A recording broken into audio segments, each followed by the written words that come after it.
saldanadii Majeerteen oo sidoo kale loo yaqaan boqortooyadii Majeerteen ama Majeerteeniya siday u tabiyaan reer Yurub waxay ahayd boqortooyo Soomaaliyeed oo xarunteedu ahayd Geeska Afrika xilligeedii dahabiga ahaa waxaa madax ka ahaa boqor Cismaan Maxamuud waxa uu ahaa hogaamiye xigmad iyo xeeladba ku suntan waxa uu ku dhashay Baargaal 1849 waxaa lagu baqray deegaanka Noobir sanadkii 1866 adeerkiis ayaana xilka u hayay inta uu anqaad ka noqonayay waxa uu noqday kan ugu xigmadda iyo cimriga dheer dhammaan boqorradii soo maray saldanada Majeerteeniya waxa uu dhalay 10 wiil oo dhammaantood hana qaaday xilligiisiina waxa uu ku soo beegmay waayihii gumaystayaashii reer Yurub ku tartamayeen qabsashada qaaradda Afrika gaar ahaan geeskeeda bari oo ah marinka isku xidha badda cas badda Hindiya iyo khaliijka Carbeed waana waayihii uu shaqo bilaabay kanaalka Suez boqortooyadani waxay gacanta ku haysay dhulka hadda loo yaqaan Puntland ee waqooyi bari Soomaaliya taariikhda ugu horeysa ee la tilmaamo abuurankeeda waxaa la wariyaa inuu ahaa sanadkii 1420 saldanadu waxay lahayd dhammaan astaamaha dawladda casri ah sida ciidan joogto ah calan u gaar ah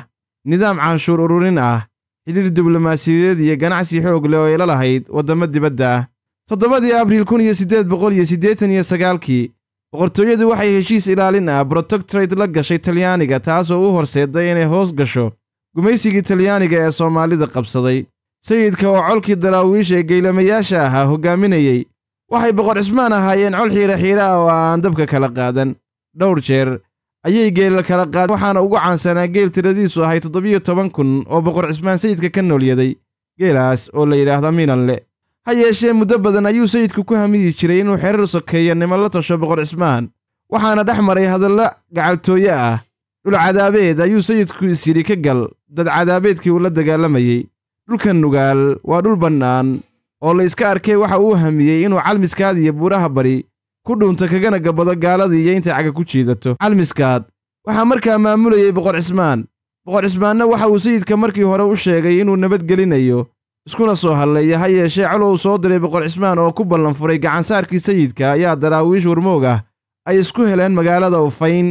daraawiishtaasina waa la jabiyey sayidkuna waxa uu dhacdada ku taariikhay gabayadiisii mid ka mid ah mar kalena waa kay boqor Cismaan iyo Suldaan Maxamuud Cali Shire soo bahaysteen si ay sayidku u jabiyaan ciidankii boqor Cismaan keligii uu keenay waxa uu ahaa 6,666 nin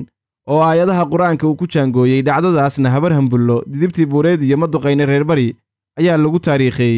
25 Oktoobar 1925 markab la oran jiray Campania oo uu saarnaa ciidan lixaadle iyo barasaab Maria da Facci oo faashistaha Talyaaniga u qaabilsanaa Soomaaliya ayaa yimid xeebta Baargaal oo ahayd xaruntii boqor Cismaan Maxamuud waxa uu amray in boqorka uu yimaado boqorkuna wadiiday kadib koox madaafiicley ah iyo urur joogay Caloola ayaa 29 Oktoobar 1925 waxa soo dadgureeyay labadii markab ee la kala oran jiray Arimondi iyo Postali Roma waxayna duqeeyeen magaaladii oo ay gabi ahaanba burburiyeen ayeeshee waxay ku dhaceen dabin loo qorsheeyay maadaama buuraha oo dhan ay uga soo degeen dagaalyahanadii saldanadu waxaana Talyaaniga goobtaas lagaga dilay 32 askari iyo 48 nin oo Soomaali ah oo garab siinayay dagaalka maalinkaas dhacay ayaa ku suntay kii ugu horeeyay ee dhaxmara Talyaaniga iyo saldanadii Majeerteeniya waxaanahay Muxyidiin Cabdi